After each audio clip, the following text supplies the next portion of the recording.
Walk for Peace ဆရာတော်ဥပညာကာရကWashington DC ကပြန်လာပြီးတော့လမ်းလျှောက်ပြီးတလပြည့်တဲ့နေ့မှာဒီ America မှာပဲသူနဲ့အတူလမ်းလျှောက်တဲ့တန်ခါ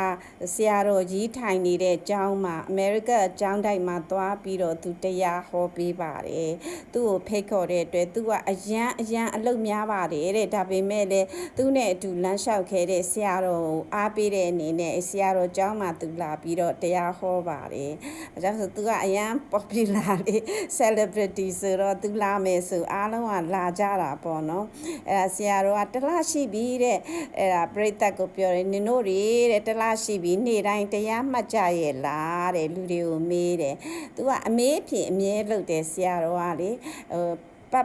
engagement လုပ်တာပေါ့နော်ပြိတ္တနဲ့ engage လုပ်တာပေါ့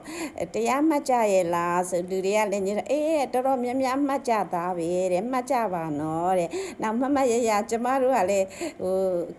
ကမ္မပစ္စည်းအကြောင်းပြောနေတာနဲ့ဆရာတော်ကလည်းအဲ့ကံအကြောင်းပြောတယ်ကံဆိုတာရှိတယ်တဲ့နင်တို့လုပ်ခဲ့တာပေါ့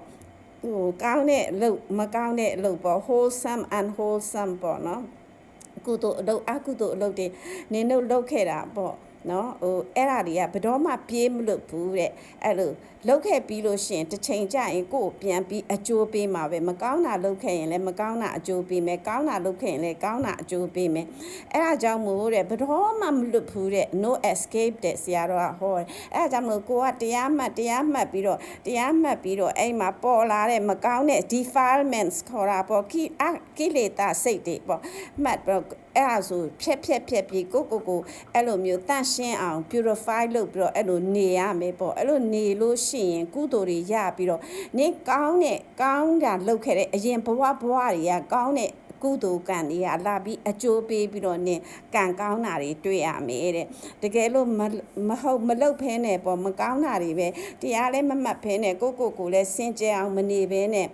အာယုန်နေနောက်လိုက်လောဘတွေနဲ့ဒေါသတွေနဲ့နော်အဲ့လိုမျိုးမကောင်းတာတွေပဲလုပ်နေမယ်ဆိုလို့ရှိရင်နင်အရင်ဘဝတွေကမကောင်းတဲ့အလုပ်တွေကအကုသိုလ်တွေက unwholesome တွေကစုလာပြီးနင့်ကိုလာပြီးတော့ဒုက္ခရအောင်လုပ်လိမ့်မယ်တဲ့ဆရာတော်ကအဲ့တိုင်းပြောသွားတယ်ကျမတို့လည်းကမ္မပစ္စည်းအကြောင်းဖတ်ထားတာလေကမ္မပစ္စည်းကပဋ္ဌာန်းလေနိုင်ငံခြားသားတွေပြောတဲ့ကာမ ကာမနဲ့ကာမပစ္စည်းနဲ့မတူ